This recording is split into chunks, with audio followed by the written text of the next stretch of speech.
Right. Here we go. Hey, everyone. Thank you so much for joining us for our second call of March 2025. And here comes our little Fathom. And I will be sending out a replay after the call tonight or tomorrow. So today we're going to talk about setting and do some free writing exercises, one toward the beginning and one during our setting exercise. And I'd love to start as we always do, and y'all here know the drill. Oh, and there's Nicole. Hey, Nicole. Is our metaphor check-in, a word or a phrase to express how you're feeling about your work in progress. And then secondly, do you know of any interesting, fun, or funny metaphors that involve spring, the springtime? So I think today is officially spring, or is it tomorrow? I'm not sure which. Day. Today. Actually, I just looked at the calendar. Excellent. So Ezra, why don't you get us started with our metaphor check-in and a metaphor about springtime. So two metaphors. Two metaphors. All right. My work in progress is a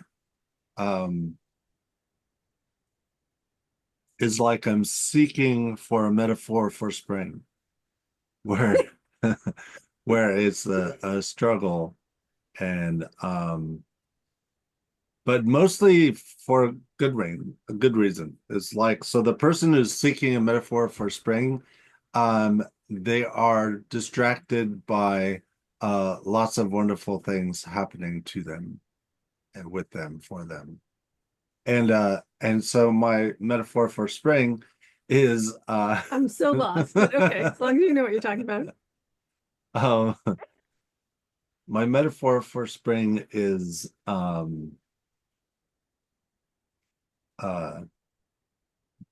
grumpy cat at the window while it's raining outside.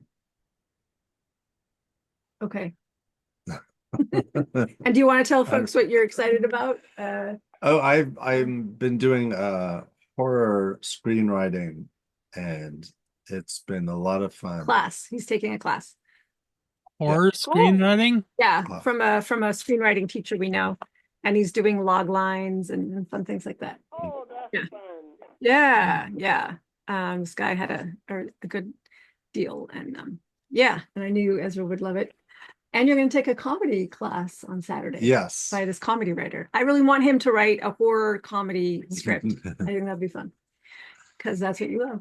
Mhm. Awesome. Thank you for that. All right. Who wants to go next with their check-in? Hugh, you're up. Put you in the spotlight. Yeah. So I've been working on getting back into a better writing practice. I'm actually transitioning jobs. I have a little time off in between, and I've been trying to do some writing during the time. And it's been tough. I went away for a little bit uh, to hoping that I would get some writing done, and I wound up sleeping most of the time when I was away, which actually was not bad. And then I wound up getting sick, and then I wound up getting food poisoning. Oh, gee. Uh, yeah. So the trip wasn't entirely what I wanted it to be, but yeah. So my metaphor check-in is my writing practice right now is like trying to light fire in the rain. Oh, Oh, yeah. ouch. Yeah, and Mm. but the storms are passing, Okay. and yeah. So and a interesting, fun, or funny metaphor involving spring. I tried. I got nothing. You got yeah, Yeah. yeah, I know. I just thought we'd try something new today. But okay. No problem. No problem. Thank you. Thank you for that check-in. Great. Who would like to go next? Or metaphor check-in? Trent, I'll put you in the spotlight. I can go. Yeah. Yep, that'd be great. Go ahead. Um, okay. Uh I I am finding out, see, it's like the road that I thought was done isn't finished actually. Mhm. And I'm finding out that there's big wide stretches of gravel along the side that I gotta even up. Mhm. Oh, interesting. Yeah, Mm. fascinating. And that's what I'm it's like I reached the end of my manuscript and then I realized that I hadn't given it a final once over, Yeah. and I started doing that, and then started finding lots of stuff that needed help, and I ran through the whole thing, and then started running through it again for a second time, or I mean, or this may be like third or fourth time, Yep, that happens. but I'm amazed at how much improvement a finished manuscript can feel like it needs.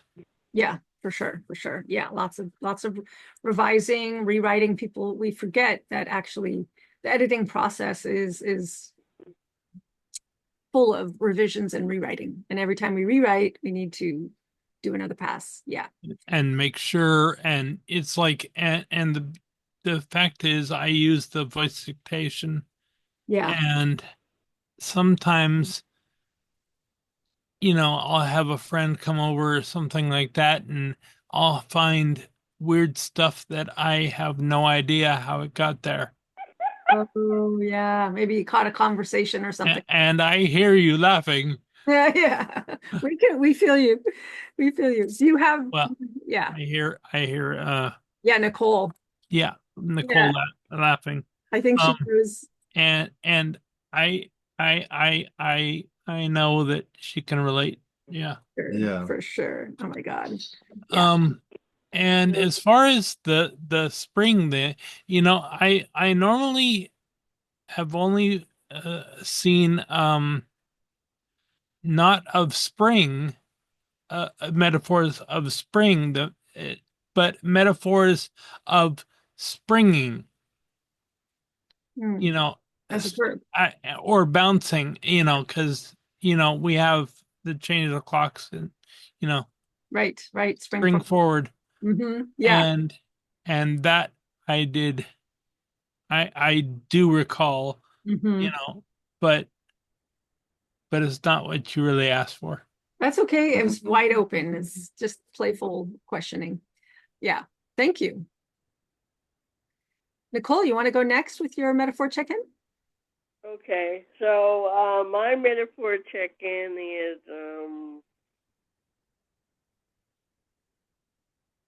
creative rainstorm. Ooh, creative rainstorm. Yeah. Is there a lot of rain where you are? Uh, yeah, creatively.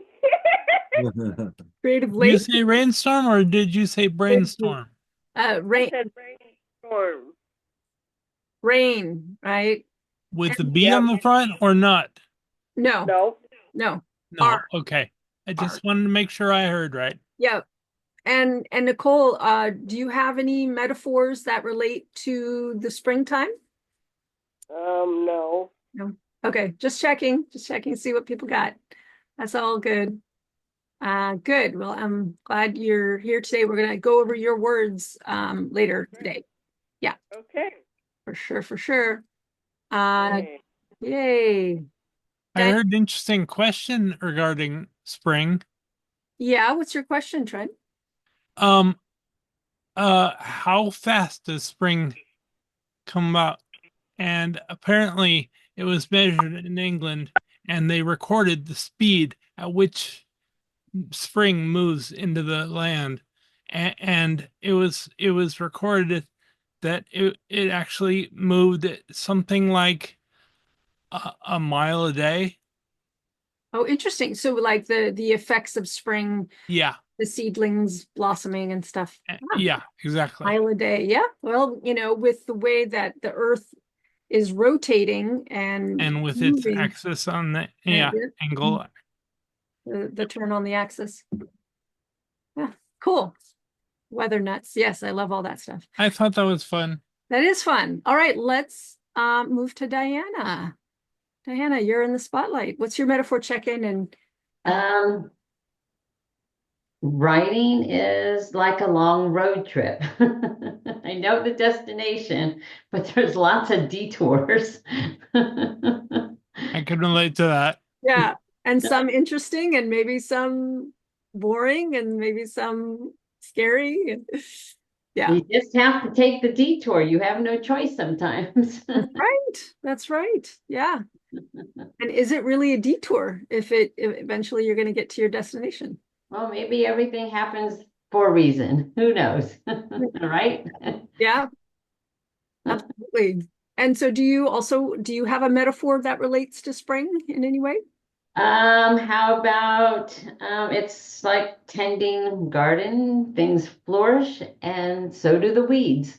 There you go. I like it. Yeah, that's fun. That's really great. Thank you. Well, that's good. All right. That's true. Yep. All right. I'm gonna put us back into the spotlight. There we go. No, that wasn't the right thing. There we go. Nope. How do I do this? It's one of those things. Okay, there we go. All right. I guess I'll do a metaphor check-in. Mhm. It's weird seeing my face so big. Metaphor check-in. Let's see. I feel like I'm on one of those long train rides that's like going around the mountain. We're definitely getting to our destination, but it's we're a little stalled out, but we are moving forward inch by inch, Mm. inch by inch. Yes, my work is getting looked at by the beta readers, and I'm about to embark on looking at chapters 7 and 8 to get ready. Remember, there was an interesting train at the foot of Mount Rainier, and There it it is. kind of climbed the mountain, but only slightly. as Oh, it interesting. climbed. Oh, that's interesting. Thanks for that Hurt there, I Hugh. don't remember why I went there, but I did when I lived up there. Oh, okay. And I think there used to be a train at Mount Tamalpais here in the Marin Headlands Oh wow. back in the 20s when people had to take a ferry to cross from San Francisco up into Marin. Well, All the right. old key system Well, was that what was we here at used some point. to have. So what's my metaphor? Well, the reason I wanted to bring up spring is just Spring sprung. uh yeah, there's that one. And I didn't actually have one. I just thought I was curious to hear what people had. But I thought about spring showers, April, some poem. Make 'em flowers. There you go, something like that. Spring showers, April flowers. Yeah, that's from Yeah. one of the kids' poetry books. All right, moving on. Let's do some free writing. Shall we do some free writing, everyone? I want to want to talk about setting later today. So I'm just queuing up my timer here. I would like you to, so my free write prompt is to take your POV character and describe their setting from their perspective and use the setting in some way. Don't just describe it, but use it if you can, either as a form of conflict or as to show something about the character or to show something significant to them about the world that moves the plot forward. So setting, and I'm going to go in more depth, but just do whatever occurs to you. So describe the setting, either creating some kind of conflict, revealing character, or what did I say, plot, having something to do with plot, and use at least 3 senses if you can.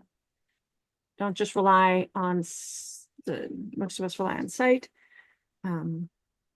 setting, conflict, character, plot. So one of those doesn't have to be all 3, but do include your setting, and it can be a dialogue or it could be the character interacting with your setting. And then for you, Nicole, if you could just continue working on your story. Any questions? We'll do 5 minutes. Okay, I'll see y'all in a wee bit, in 5 minutes. And I'm just going to mute everyone so everyone can write. I know you like to dictate, Trent, so I'm going to make sure everyone is muted. Oh, Yeah, so make sure you're muted. I'm gonna I'm gonna tackle a chunk of writing I just Excellent. did, Okay. and then I'll just see if I can improve it. Excellent. So we're just going to mute you and everyone so no one has to be distracted.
All right, that was 5 minutes.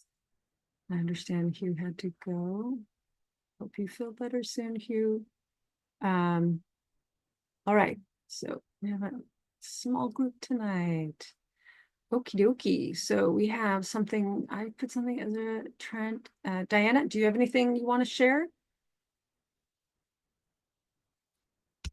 No, that's okay. I'll get it Okay, copied and then get it in there. okay, Great. great. Ezra, you want to read stuff? Oh, before you do that, let's check in with Nicole. Nicole, did you get some writing done? Yep. Okay, Nice. good. Really glad to hear it. Okay. Ezra, you want to start with Trent? Yeah. I hadn't wanted to make a big deal of this trip up the White Mountain. I would have preferred to go meet this Ruth and her mother and sniff out any issues we might have joined one. I doubted if there would be any, but we would have to start for me to know for sure. I like that you would have sniff out any issues. Yeah. And I think Ezra stumbled over a little typo there that you might want to fix. Excellent. Good. You've got this. I felt it was kind of a cheat, but you know, it's it was still sniff out, you know. Yeah, no, it's good. It doesn't always have to be, yeah, using active verbs and like that for our yeah, I like it. Less literal. Yeah. Yeah, this works. It works. All right, Ezra, yours. In this dream world, the forest air tasted like a sweet candy. The peppermint air felt cool on her tongue. She crunched on the graham cracker crumbled path. A distant howl echoed in the forest. Her gut sank. The promises of sweet endings felt more like the kind of promises a stranger in a ragged van would offer. She marched onward, but with caution. Wow, this seems like out of your Alice stories. Yeah, Yeah, Yeah, I was gonna say, yeah, was really that cool. was that actually your writing, Beth? No, that's Ezra's. Oh, okay. I thought I said it was Beth's. No, Her. Ezra, yeah. Yeah. Cool. This one's mine, right? yeah. Okay, I'm much less confused now. thanks. Oh, good.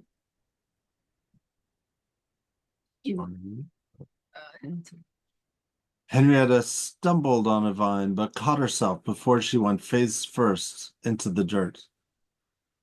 Where did that come from? It just coughed up out of the ground, Jackster said. I blinked, and it was there. And it's so tall, Rima craned her neck up and up. Like an oasis banyan tree back home in the desert. Frank slid his sword out of the scabbard with a whoosh, and it's moving right for us. I got this. Paulette waved her hands over and over as if she was rubbing a ball. Wait, Henrietta shoved a hand out. Great. I have some action-y things. I got some sounds. Yeah, I don't really have. Well, would have the been. banyan tree puts a definite image in your mind, Yeah, and then it's kind of weird to have that there and then a desert scene. yep, yeah. It's very it's a very strange combo. Good. It's meant to be. All right. Diana's. The cool night air wrapped around me as I stepped onto the patio, carrying 3 steaming mugs of coffee. The warmth from the cups seeped into my hands, a stark contrast to the crisp air that settled over us. The faint rustling of leaves whispered through the stillness, but the weight in the air had nothing to do with the cold. Ooh, really nice, Diana. Nice. Oh, that was weird. I had a moment where I misread something and I misread patio as piano. That can happen. that definitely did not fit. The patio's better. No. So, yeah, really nice job, Diana. Do you like it? Yeah, that was just I like it too. Yeah. my 5 minutes searching for a scene in my story. Oh, Okay. Yeah. So this is something that you already wrote. You didn't rewrite anything tonight. No. Okay, no problem. It's working really well for you. All right, so let's dive into the lesson on setting and discuss how setting can be more than just description. And I have my notes called up here. Here we go. Setting. This video panel. There we go. All right. Can you all see the screen? Yep. All right. I have in summary. All right, let's start at the top. Woohoo, my lovely little table of contents. Okay. I called this lesson geography because I think when we were brainstorming it initially, someone said geography, and I thought, oh, let's use that.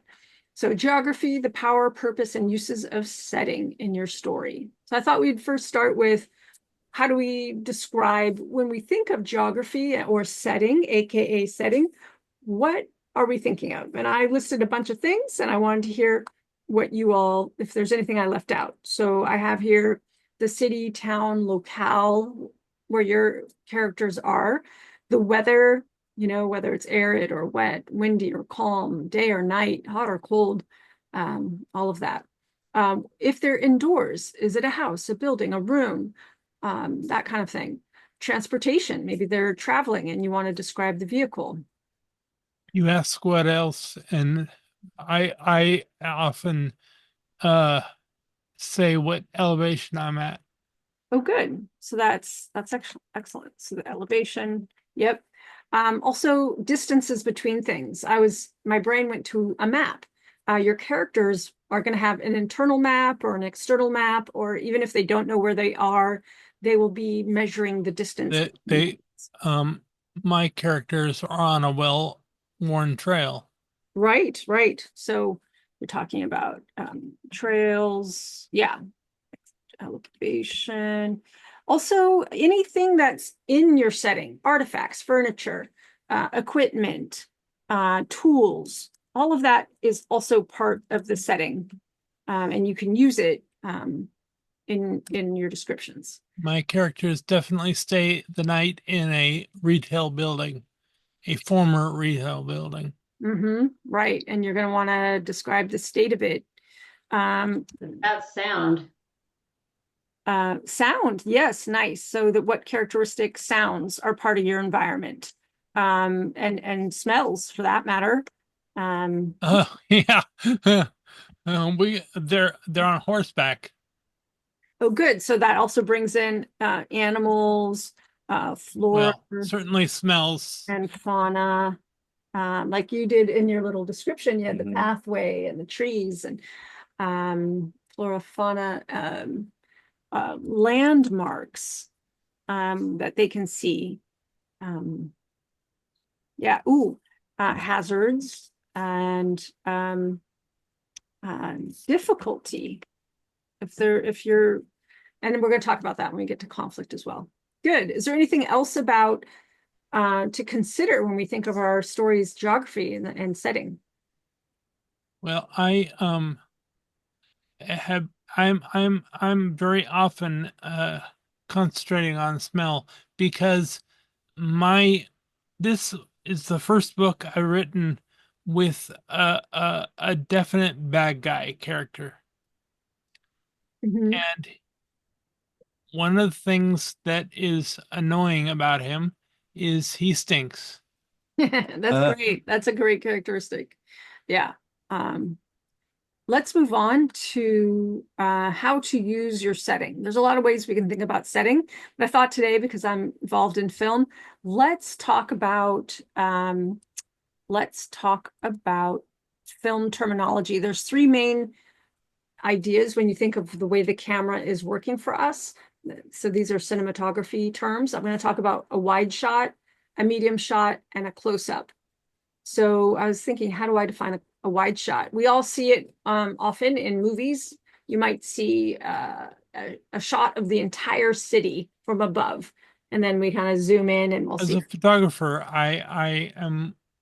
We used to use these terms a lot in photography class. Even still photography Oh, good. So, was always, we were basically telling a story using still photos, and we would often start wide and come closer. exactly. And when I was shooting my little film, we start wide and we come closer also.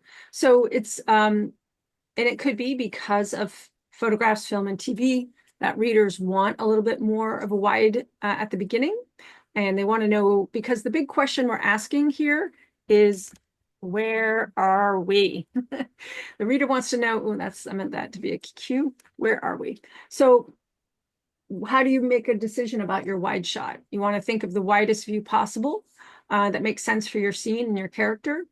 This is going to I just saw the birds again, Trent, and I like those. Trent, sorry, you keep interrupting me, so I had to mute you. I'm sorry. I definitely want to hear what you have to say, but can we wait a moment, please? I will definitely take your input after I get through this, if you don't mind. Sorry. Thank you. Yeah, I wanted to say that the purpose of a wide shot is to introduce your character and the location or your setting. And of course, to answer the reader's question of where are we? And I wrote an example. Ezra, can you read my example? Yeah. On the aft deck of the USS Lexington aircraft carrier, Snoopy dashed to his fighter plane along with his dozen other pilots. The battle was underway. So I wanted to, our wide shot is just this location on the aircraft carrier. And we're not stopping the action to describe our setting. It's a sentence that includes setting, but really, of course, here we have Snoopy dashing to his fighter plane. So a big problem that I see in manuscripts is people stop their storytelling to describe, and you don't actually have to do that. So I encourage everyone to use creativity to just tell us from the POV character where we are. All right, so then next is medium shot, often used when you're moving your POV character from place to place, like room to room. Or in this case, can you read our example? Yeah. Snoopy scrabbled up the ladder and climbed into the cockpit. So I was imagining, to put this picture in our mind's eye, it's not super close and it's not super wide, but we've got kind of it's called a medium shot. So we can like see his whole body moving up a ladder and into the airplane. And then a close-up is really useful when you have characters speaking to each other. And there we want to have we want to see more fine detail. And here's my example. You ready? Snoopy checked all the dials, glanced over his shoulder at the co-pilot, who gave a thumbs up. Then he faced forward again to prepare for takeoff. So here's an example, just a little I'm using basically action tags. I'm describing action in the middle of dialogue. So any questions about this? Again, my big advocacy is to use your setting, use your character's action inside the setting and describe it as they move through the setting. And these are just three ways to think of it: wide shot, medium shot, and close up. Ezra, do you have anything to add? No, I mean, what I just love is because it's not just a portrayal of the picture, it's also there's emotion, I want to say, and emotion behind each. An emotion, a Yeah. feeling. A feeling. Right. I'm conveying feeling. There's kind of what feeling do you have here? So the wide shot, if it's like raining, pouring outside, we get the kind of the sadness or the But and- I don't have that on no the page. yeah But no we could have added we weather. could have added yeah Yeah. but well, here it's more of we could the have added, expanse, the isolation, in a way, oh, of okay. the fighter plane. But close up, we get to see the expressions of the person we're talking to, or the protagonist is talking to, and the emotions there. But did you have any specific emotions here that came from here, or you were just thinking of other cases? I was thinking of other cases. Oh, okay. Yeah. Yeah, of course we could have added more. This was a first draft. I could have added weather. I could have added sounds. I say the battle is underway. That's like his thinking. And there's kind of a neutrality. I don't have a lot of strong emotion in these examples. I could have added some more, but it was a first draft. So other things to consider is conflict. How can you use your setting for conflict? So bad weather. So for example, I could have added here something like in the pouring rain.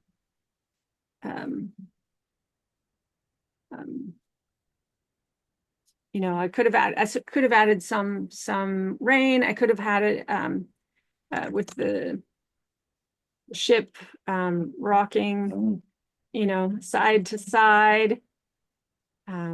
They had to get the planes in the air, you know, right? So now we have a little bit of urgency going on. Waves slapping against the sides of There the you go. Thank you. Waves slapping against sides of the gray, the gunmetal gray battleship. Actually, it's not a battleship, carrier. And it's yes, Where? What? planes. Planes. Thank you. Planes in the air. Yeah. Cool.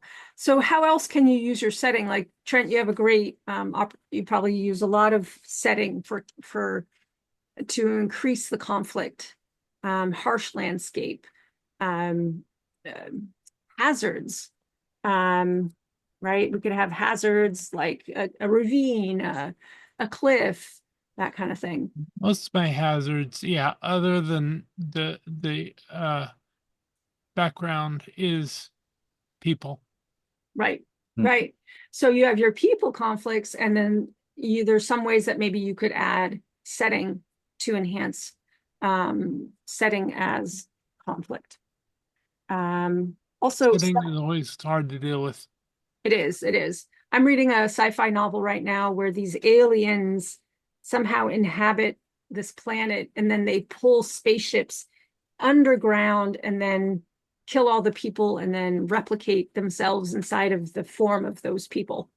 And it was really quite amazing how they would use these, they would put structures on the planet and then pull people into them. And it's very much using the planet against the people.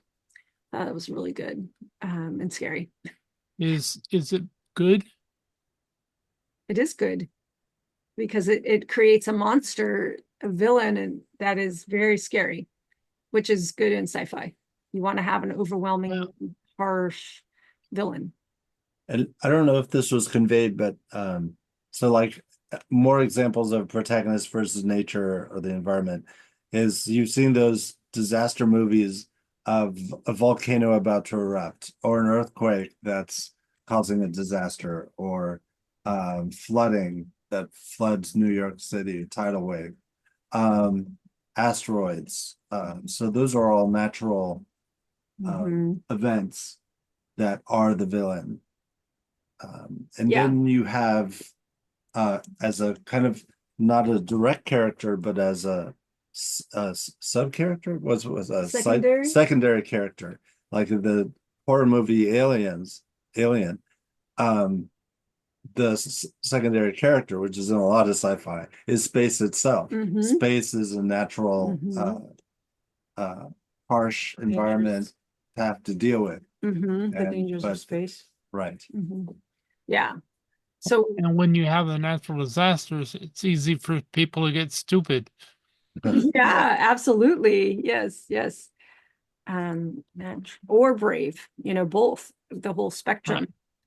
Okay, great. Let's move on to, I feel like there's three main, four main things about setting. Why you want to use setting. One of the biggest problems I see in people's manuscripts is they don't take advantage of their setting, and they just use setting like a backdrop, like it's painted on, like at a theater play or something, and they're not really using it, or sometimes it's ignored altogether. So you don't have to use setting in all these ways all the time, but it needs to be used in one of these ways at any given moment. And so one, like we just were talking about, to show conflict, or I should say, enhance the conflict. The other is to reveal character and their subconscious. And you had a great example of that as we were prepping for the class. Talks about like maybe at first the cracks in the wall are like claws. And then as the story goes on and the character grows and maybe gains confidence, then the cracks in the wall become hands like to embrace. Hands to embrace. So you can even use a setting, you're revealing the character's subconscious through these similes. Like projecting the inner self onto what you see. Exactly. Yes. And that's what metaphor and simile does in stories. It's really the inner projection onto other people and things. And setting is a great way to do that.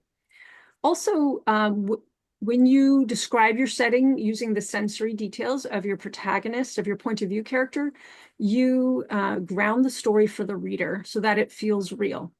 I can tell, like, if a story doesn't quite feel real, of course, there could be lots of issues with the character, lots of issues with the story, the plot. But also, if the setting is not grounded, then it feels like talking heads is one of the big problems I see, or like the story could be taking place anywhere. That's the other thing. If you could take your whole story and plant it to another location, then you haven't really used the setting enough, or you haven't tied your setting into the character and the plot and the story. That's pretty fair. Yeah. And then lastly, setting is such a great way to reveal culture, to reveal how the world is constructed, and not to do this as an encyclopedia or professor, but to do this from the point of view of your character.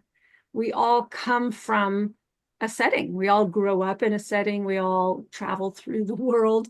If we were to, each of us, be dropped into, I don't know, medieval Japan, we would all have probably different reactions to it.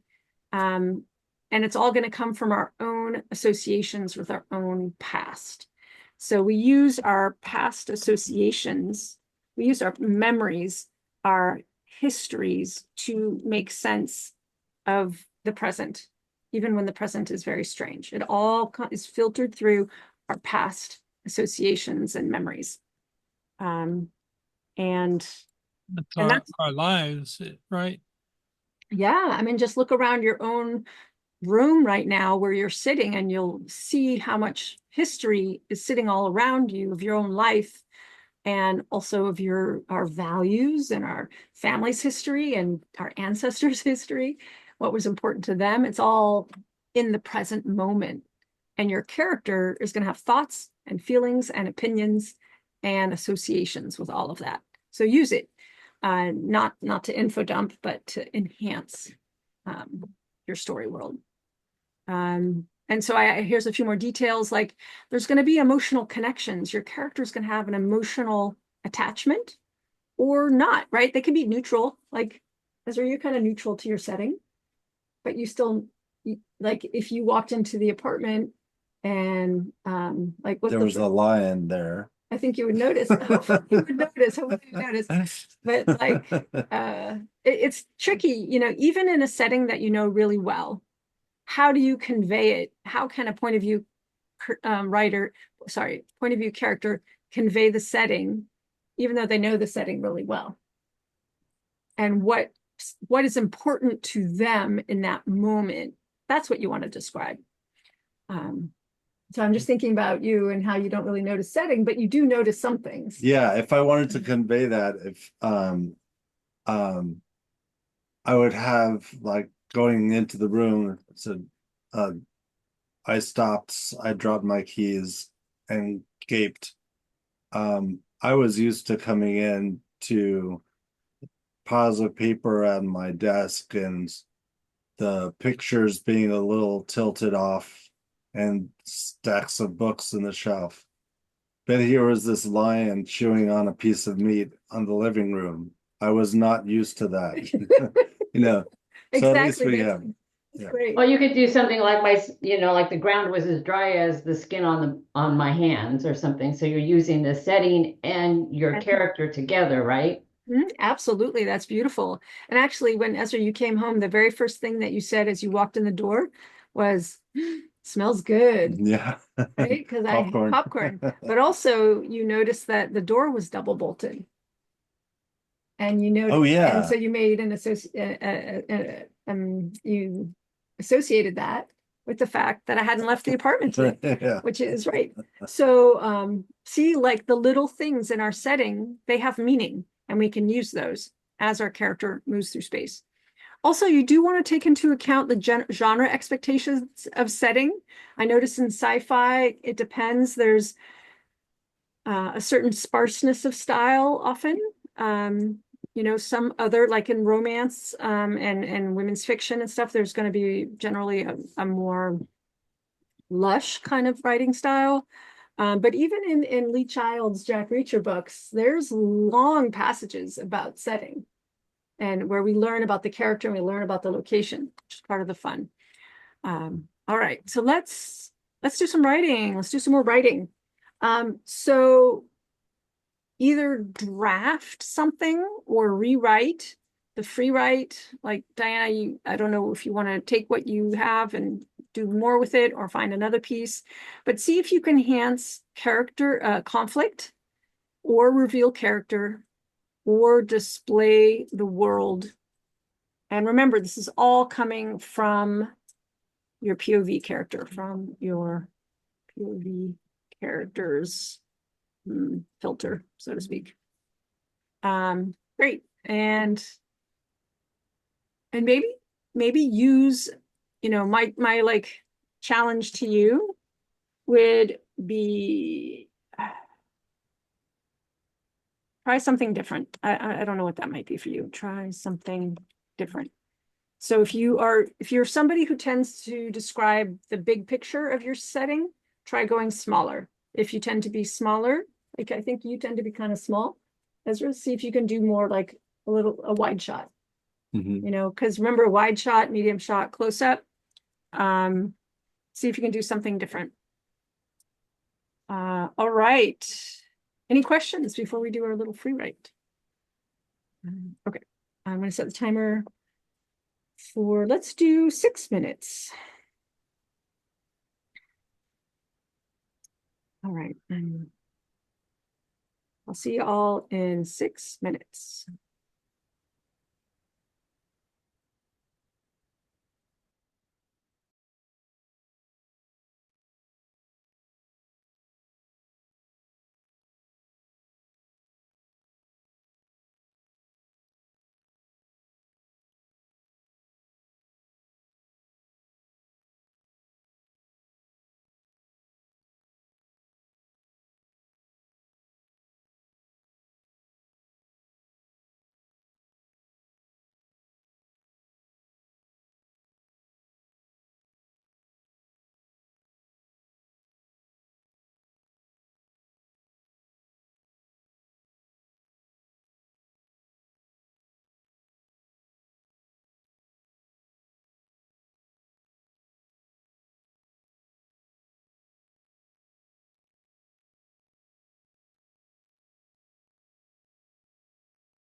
I chose not to write the actual story or anything like that. I just did a snippet. I just threw in. What the hell? Okay, I Trent, just let's keep it quiet though while others write, please, okay? Sorry. okay. Sorry.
All right.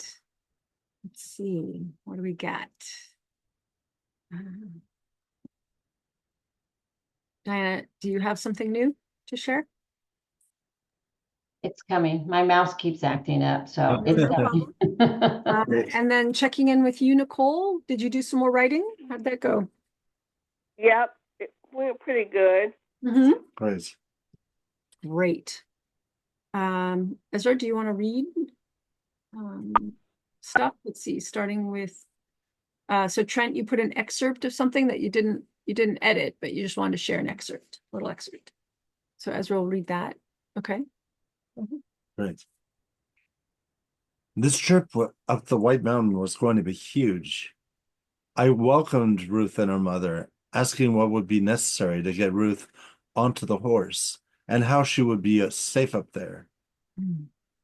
Good, getting ready for the trip. Yeah. Yeah. Just to say that sounds like a medium shot. Yeah, that would be a medium shot, I would say. Yeah, do you think, Great. Fred? Yeah, he's nodding. Yep. Great. Great. Thanks for evaluating that. yeah. That's good. Here I tried to add more conflict. Okay. In this dream world, the forest air tasted like a sweet candy. The sky was streaked with clouds that either resembled stretched taffy or brushes of blood. The peppermint air felt cool on her tongue, tantalizingly tasty, as if it had no intention of completely numbing her taste buds.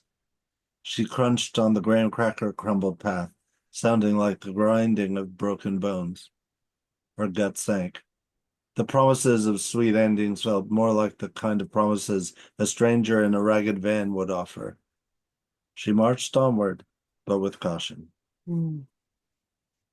That's kind of scary. Yeah. Kind of creepy. And I just tried to add more sensory detail actually in this round. Henrietta stumbled on a leathery, dark green vine, but caught herself before she went face first into the dust, sandy dirt. Where did that come from? It just coughed up out of the ground, Jexter said. I blinked, and it was there. It's so tall, Rima craned her neck up and up. Like an oasis banyan tree back home in the desert. Frank slid his sword out of the scabbard with a whoosh. And it's moving right for us. Like an undulating giant snake, the dark vine with specks of gold in it advanced on them. Strangely, rivulets of water streamed down the tall vine, though the landscape was dry all around. I got this. Paulette rolled her hands over and over without touching them to each other, as if she was rubbing a ball in front of her chest. Wait! Henrietta shoved a hand out to stop the witch. Maybe we're in its path. Come on! She led them off the dusty road to press against the boulders strewn about the mountainside. Tried to do some more details. So we're kind of in medium wide, I would say. There is such a thing called medium wide. Oh, yeah. Just like there's something called extreme close up. Yeah. Diana, any luck with your mouse? Well, I put it in there. Do you see it? It doesn't look like it's going. I hit enter. I don't see it. Wonder why it's not entering. Could it be over 1,000 characters? Oh yeah, if it's over 1,000 characters, it's not going to go. Let's see if I can shorten it some. Yeah, you could do like do it in half, like first post half of it, then post the other half. Yeah. Let's see. There we go. Got it. Okay. Go ahead, Emily. Oh. There it is. Great. The bridal boutique shimmered with soft lighting and rows of gowns that cascaded from velvet hangers like frozen waterfalls. Chris's fingers brushed over the delicate lace of a mermaid gown, the fabric whispering of dreams she hadn't dared voice out loud. Lisa laughed softly behind her, arms full of tulle and satin. Tulle and satin. Her joy a balm on Chris's nerves. Then the bell above the door chimed. Chrissa stiffened. Rebecca's voice drifted through the boutique, syrupy sweet but sharp as broken glass. Well, well, what are the odds? Chrissa turned, the warmth of the boutique replaced by a sudden chill that swept across her skin like a draft from a crypt. That is spooky. Rebecca stood just inside the threshold, dressed in flawless black, her smile a perfect poisonous curve. That's great. The soft instrumental music playing overhead now felt too fragile, too distant. Chris's pulse tapped a warning against her ribs. Lisa's expression froze as she stepped closer to her mother. Krista instinctively angled her body between them, the gown in her hands forgotten. Rebecca's gaze swept the boutique like she owned it. Trying on new beginnings, she said, her tone dripping with something too knowing. Wow. I like that a lot. Yeah. Very nicely done, Diana. You really, Was very vivid. yeah, quite vivid. I'm trying. And succeeded. And Yeah. yeah, very good, very good. Excellent. Well, let's wind things up. And I have a little summary thingy here on our document. There it is. So we did our rewrite and free write and edit. So in summary, oh, no, that's not the in summary. I put the 5 minutes in the wrong place. Okay, so in summary, I really encourage you to use your setting to reveal character, display the world, enhance the conflict, not necessarily all at the same time, but at least one of those. And I think there's great opportunity to use our setting that way. And that's it. That's my lesson. So good job, everyone. Right. If you have any more questions about setting, how we can integrate setting better, let me know. We can always do another lesson on that. So we're going to do Nicole's work in a moment. And next week, I was going to focus on, actually, I don't know what I'm going to focus on. I think there were some requests to talk about tense, and I'm not sure if story still needs that. So do we have any burning, I'm just trying to call up my notes from last time. Sometimes I don't always notice when I switch tenses. Yes, I mean, we can talk about, maybe we will talk about Yeah, the use of tenses exactly. in, if you're writing a third person past tense story, but then sometimes you got to throw in present tense and how does that work and all Yeah. that. And how, so yes, okay, we'll do it. Yeah, that's good. do it. It's Okay. good to know when Yeah, it fits to change tenses. Yeah. right. And that you're not making a mistake. It's just, it like has its function. It has its, Function it has Purpose. function, purpose and pizza. and pizza. It has its It's good for accentuation. yes, the right emphasis. So I just want to remind, let's see, for next time I have on the calendar, Diana, do you want to send in something for next time? Okay, so 250 words. This will make me look at my manuscript more. There you go. That's why you're here, right? Excellent. All right, let's call up Nicole's words. Here we go. Boom. And what feedback would you like, Nicole, on your work? So I guess I need to know, where do I put in the anatomy? An anatomy? Yeah, No. their anatomy. Oh, to indicate what? Their gender? No, to indicate that they're different than we are. Well, you have to think about who's your point of view character. Is it Mavon? Yeah. I think I see. So it's like, since they're different species or whatever, then Oh, like Chewbacca, you know, the big hairy goof or whatever. You know, how do you? right. If you've never read about who Chewbacca is, How do you how describe do you him? yeah, what one is it appropriate to To describe mention him? there? So is that what you mean? Like, yeah, so you have an alien to us, but inside of his world is Mavon an alien to other people? No, but to us it would be, because they have two mouths. They have a speaking mouth and an eating mouth, and anyway, stuff like that. Okay, so you want to include that kind of thing in the action. So it's really about how he uses what else is different? Are his hands different, his feet different? Well, his hands are,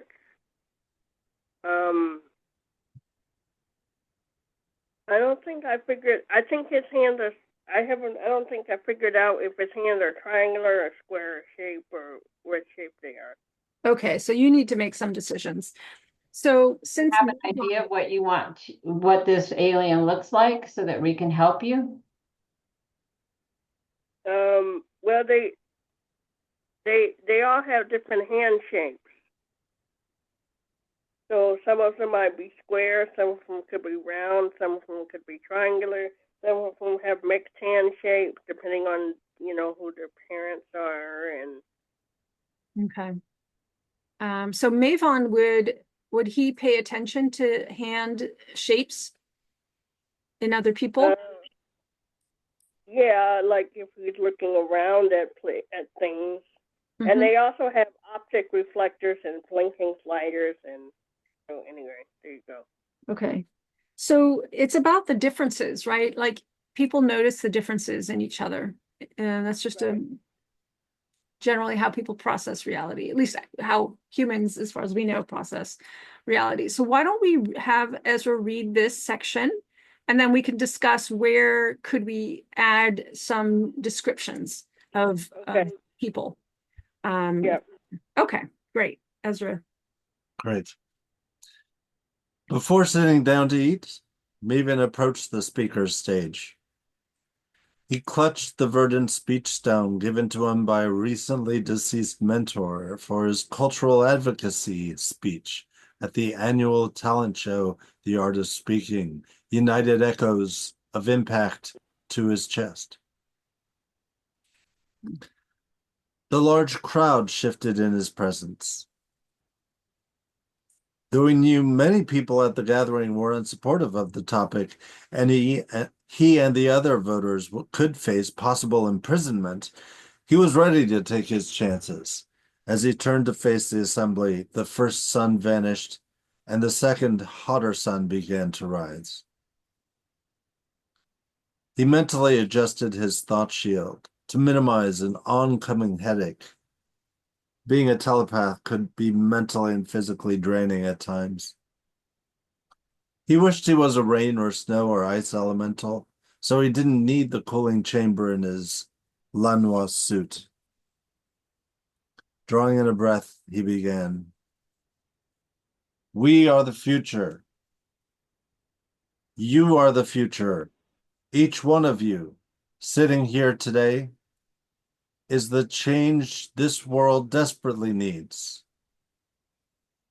Don't let anyone tell you that you're too young, too inexperienced, or too small to make a difference. The change we seek will not come from some far-off hero. It will come from each of you, in your words, your actions, and your unwavering dedication to justice. We are the ones we've been waiting for. The future is not some abstract concept. It is a reality we are building right now, together. It is in our hands, our voices, and our courage. Thank you. What a wonderful speech. Oh my God. Yeah. That's a That's, great. I was just thinking when he said it's in our hands, Mhm. and then she could say whether triangle, square, or round. And Oh, that Yeah. they could, this is then make the point. Well, who is speaking? It's not Mavon. Mavon's in the crowd, right? Actually, he no, is. maybe. Mavon is the speaker, right? He is the speaker. Mm-hmm. Well, I'm just saying this is a place you could Yes, include excellent. about hand. Yes, we got your point. I put it in the text. Also, up here at the top where you have he clutched the verdant speech stone, you could say in his whatever shape hand, in his because you don't know yet, but you could put here in his shape hand. Okay. So now you're incorporating it in the action. Okay. And then you'll probably want to make that sentence a little shorter because it's kind of big. This is weird. I don't know what bird means in this context. Green. Either, yeah, what do you mean it here, Nicole? It's a speech stone. Yeah, but you chose the word verdant. Yeah. Is that green or is that what?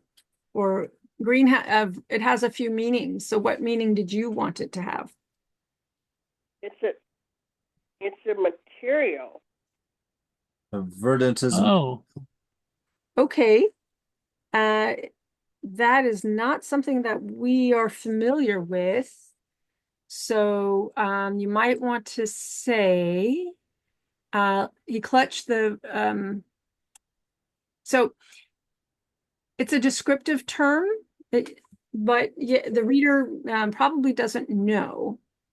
So you may want to leave it out unless it has like, what's the importance of verdant?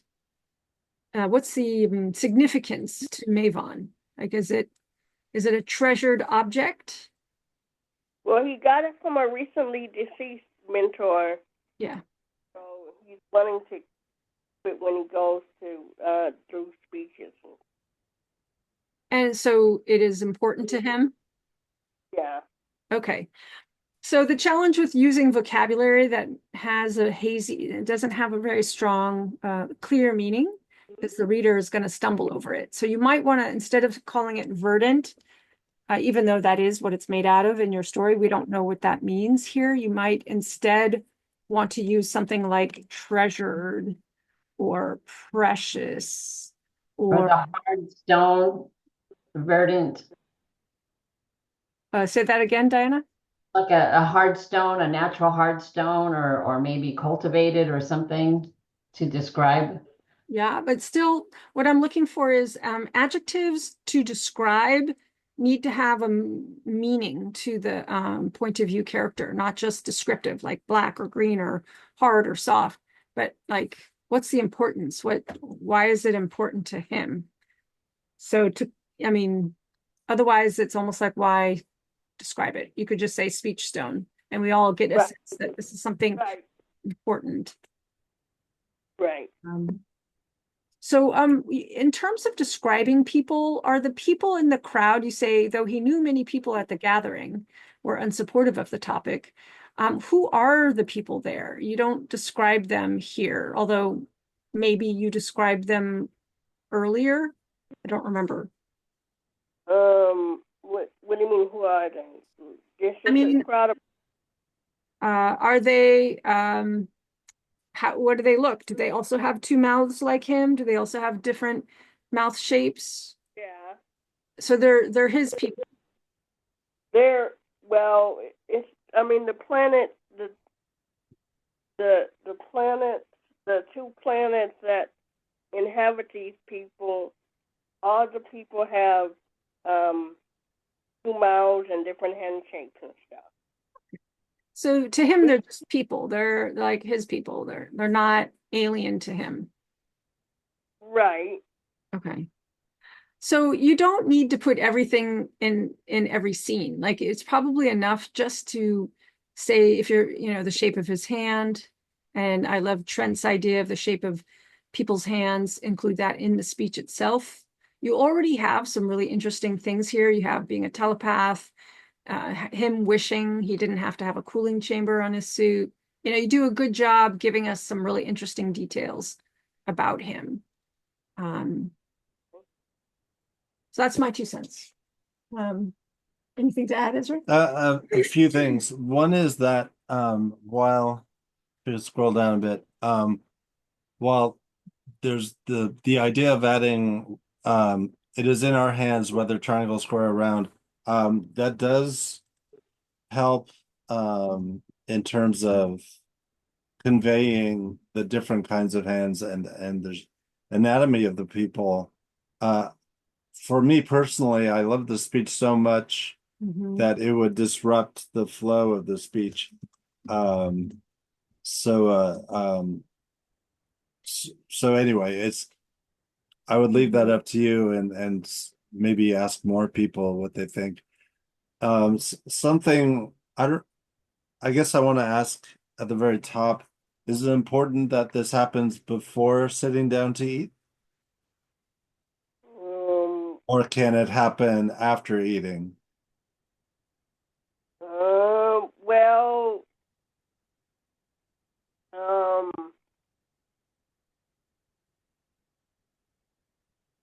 I don't know. I mean, I guess. Well, they're at a equal rights ceremony thing, so This is just kind of setting the scene a little bit before this section. That was- Possibly, yeah. I mean, Ezra has a good point. You may not need it from. Well, oh, actually, my point is different. Oh, what's the point? The point is like, so say this this event happens after eating. So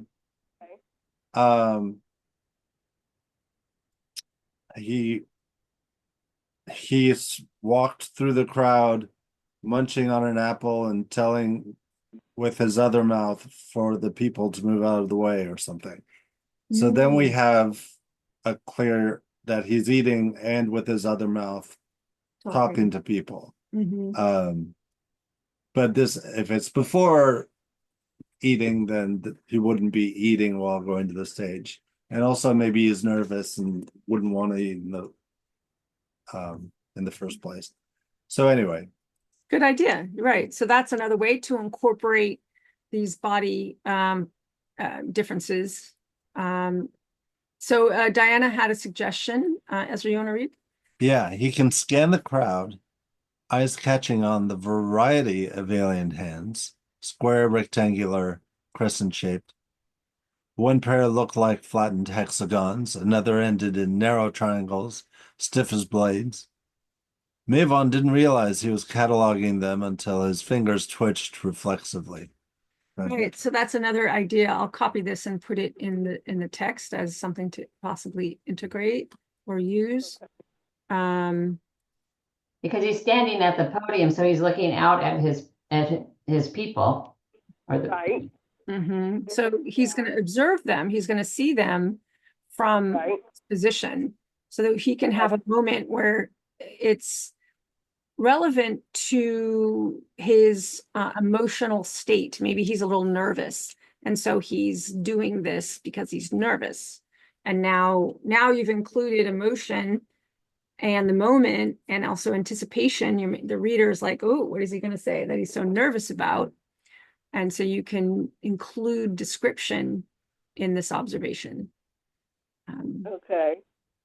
So does that help, Nicole? Yeah, I think so. I guess I'm thinking about, Ezra's point about him eating. I guess, I don't know.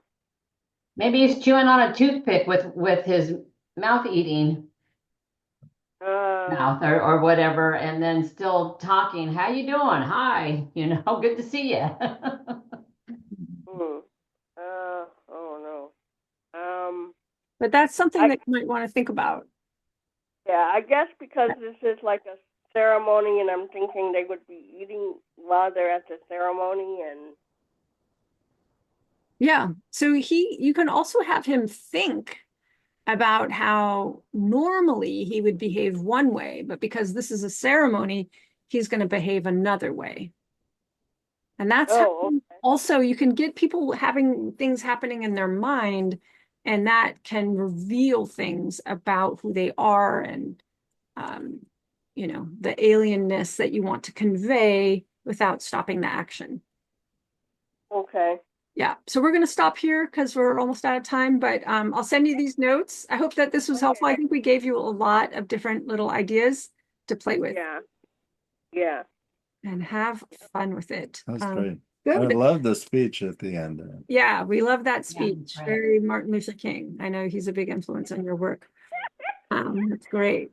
So let's do. I was going to say Ezra was starting to sound like Martin Luther King for a minute there.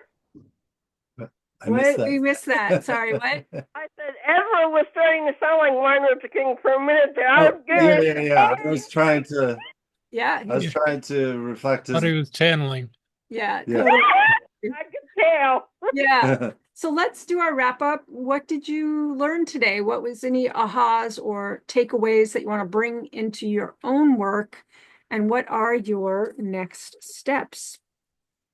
And you can post that in the chat, or tell us. We have a small group tonight. I don't want to keep you guys too long. I know we did start a few minutes late, but next steps, takeaways, Ezra?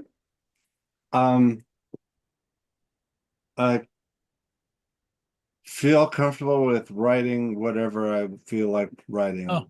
Good. No, it's supposed to be details. Details. Oh, I left the D off of. you left the details. Yeah. Details, Trent. Yes, add details. How about you, Diana? Yeah, good. Just take a deeper look at scenes and see if there's something with the environment that can be helpful, Mm-hmm. whether it's a Yep. metaphor, which, can help enhance the environment as well. Yes. Just work on those things and just dig deeper as I go through the manuscript. Wonderful. And you're going to get us 250 words. If you could get that to me like the morning of April 3rd, Okay. which would be There we go. good. Oh, Okay. thanks for fixing that. Oh, so cool. Yeah, you can edit your comments Yeah, now. that's That's right. really cool. Yeah, I like that detail. Me too. Me too. Nicole, how about you? Any takeaways, ahas, or something you want to integrate for next time?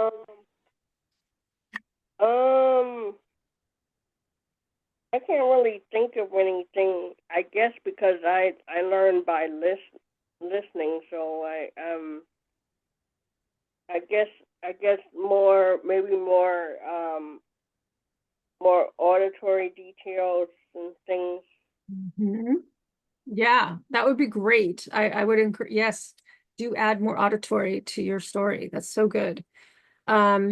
And thank you for letting me all work this lesson on you. So first time I wrote a lesson on setting, and I actually might turn it into a training for a friend's workshop this summer, because and I will pull in so many more examples. I felt a little bit like, oh, my examples are so, but like more examples to show conflict, examples to show character interiority, examples to show the meaning of the place and how that might fit into the story plot and stuff. So thank you for letting me work that through with y'all. Just a quick reminder on some events. There is a writing sprint this Sunday at 10 a.m. Pacific, 1 p.m. Eastern, hosted by my friend and fellow writer, Dave. I'm doing an in-person event in Benicia on Saturday, the 29th. Our April calls are April 3rd and April 17th. And we're going to be having, I'm going to be hosting, one of my mentees is going to teach a workshop at the end of April on romantic subplots and how they can enhance your story. So that's it. Anybody have any announcements or celebrations as we wrap up?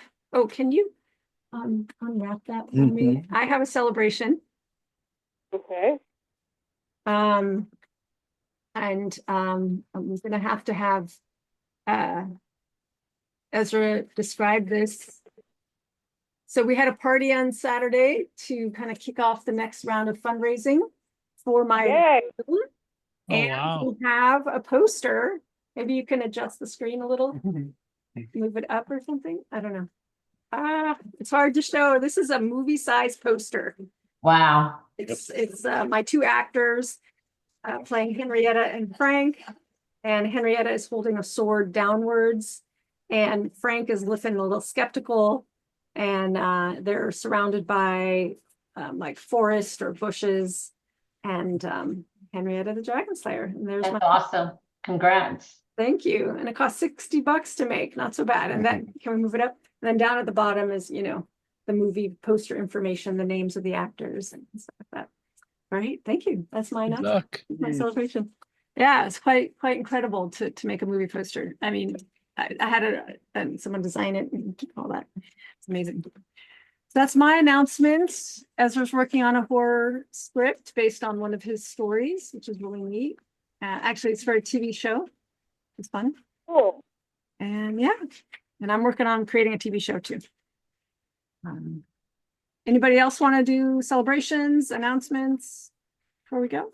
I joined a marketing group, so Nice. Exactly, huh? Congratulations. so Yeah. I'll see how that works. It's an ad school by Brian Cohen. A lot of people may have heard Yep. of Brian Cohen of the place. So I decided to take the lead now that I'm an independent thinker of my own Yeah. life. I decided to take the plunge. Good. Good. Oh, It's yay. kind of scary, but it goes for 6 months, so we'll see. It's a little at a time, but Mhm. still trying to get my taxes done. Okay, yeah. Distracted. Yeah, Right. yeah. Good, good. Yeah, and I joined a film finance group to learn how to get ready to raise money for my TV show. Nice. Yeah. Excellent. Well, thank you all. Ezra and I are going to go have Pizza. pizza and have the rest of our night. So have a great night, everyone. Take care. I'll see you in 2 weeks at the beginning of April. Have a great Okay. All right, take care. Good night. Bye-bye. Later.